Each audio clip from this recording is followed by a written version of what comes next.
We see an opportunity that the world can feed itself sustainably from this invasive seaweed, hundreds if not thousands of jobs created, and the world is a better place because of what used to be seen as a problem. Johanan Dujon, welcome to Opportunity Miami. It is an absolute pleasure to join you here today, Matt. You founded the Caribbean's first indigenous agriculture biotech firm to fight invasive seaweed. And of course, that is Algas Organics.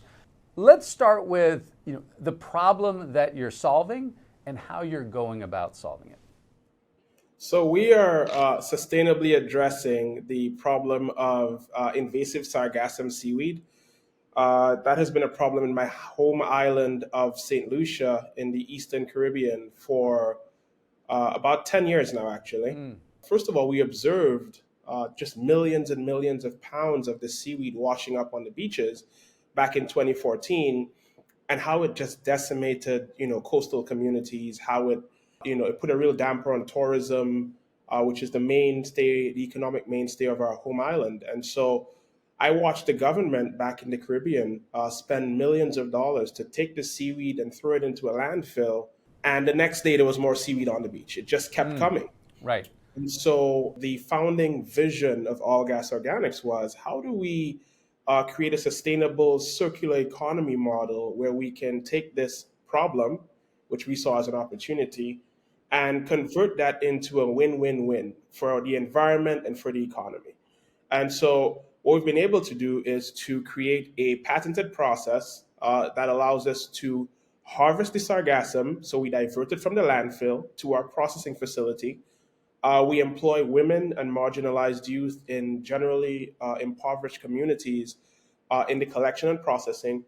And what we do is we turn that seaweed into a biological fertilizer that is able to reduce chemical fertilizer costs by up to 20%. And this is huge, especially now with what's happening geopolitically with fertilizer costs, right? So that was our founding vision. How do we take this problem, create employment for marginalized people, but also benefit the environment and the economy by turning it into something that's useful and can be plugged into industry like agriculture, for example? So I think for so many of us, this is something that it doesn't take hard to imagine. I mean, sitting here in Miami, where I am right now, and, you go to the beach and you see, lots and lots of seaweed, just coming ashore, almost seems like never ending.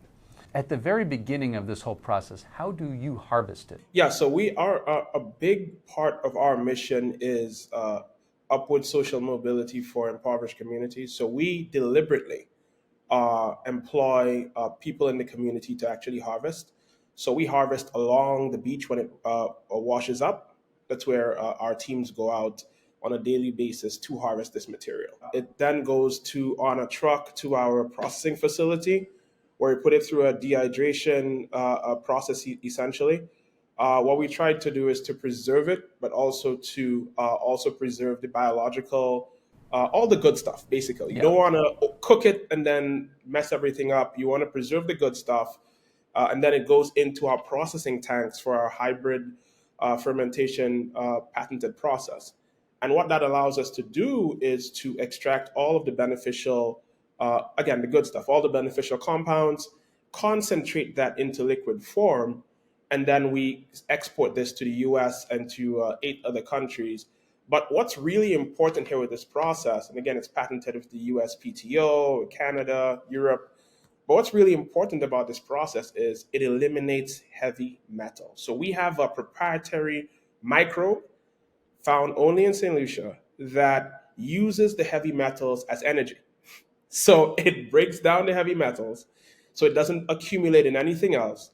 And by the time the feedstock goes into the tank and it comes out, when you look at our heavy metal analysis, you've removed 99.9999%. So that's what makes this really, important. And that's been a big stumbling block to a lot of countries and companies who wanted to address this issue. Heavy metals is a big problem, but we addressed that 10 years ago. Who do you sell the product to, and what do people use it for?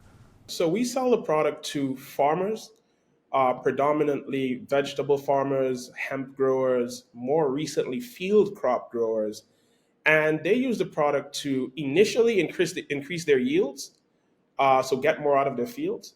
But now people are using the product to cut back on their fertilizer costs. So if you're growing corn, for example, in the Midwest, you're spending anywhere from $288 to $315 per acre of corn on fertilizer.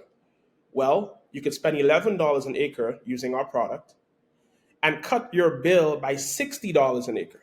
So even if your yield stayed the exact same, you're saving almost $50 per acre. And if you have a 500-acre farm, I mean, you could do the math on that. That's Sure. some good savings for farmers.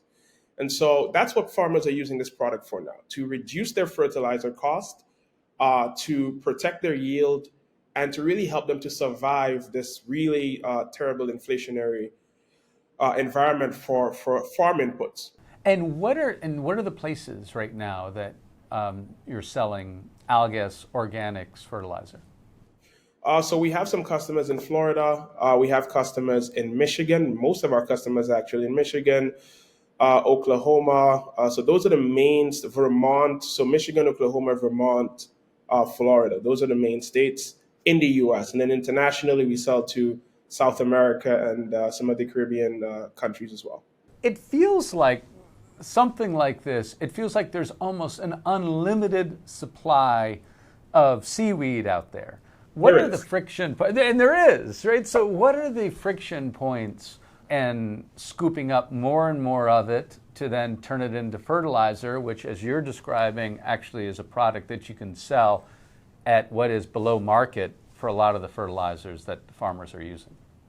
Absolutely. I think the only friction point is for us as a startup, was really, I would say, educating the customers. People don't know, farmers did not know about Sargassum fertilizer, right? So this is a novel concept. And I don't even think it's a friction point. It follows the law of diffusion of innovation, where when there's any new technology, there's the early innovators who are going to try it out. And then there's the early majority who wanted to see somebody try it out first before they gave it a shot. And then you have really the laggards and everybody else later on who says, okay, I've seen everybody use this. Nobody's crops has died. I'm going to try it now, right? So I think it's just following the general path of the cycle of innovation, where we're getting the early adopters to try this. It's bizarre to a lot of people. Seaweed for what? Right. You get a lot of pushback, and then they try it, and they're like, okay, I am not growing without this thing. And then their neighbors see it, and then distributors hear about it. It takes a lot of time, and you have to really believe in what you're doing and be able to demonstrate value to growers so that they know that it's worth their time and investment. And so how many places right now are you harvesting seaweed? And then how many places would you ultimately like to be harvesting seaweed? So right now we're harvesting in Saint Lucia, but we are expanding to a few other. We have some MOUs and some documents in the works with some other countries. We'll only harvest as much as our customers need end product, if that makes sense. And so, it's the Caribbean, and anywhere with high quality material, we will be happy to take that off your beaches. Maybe even Miami. Are you actually partnering, with companies that operate on the beach, local governments as well? Talk about what the whole revenue model looks like.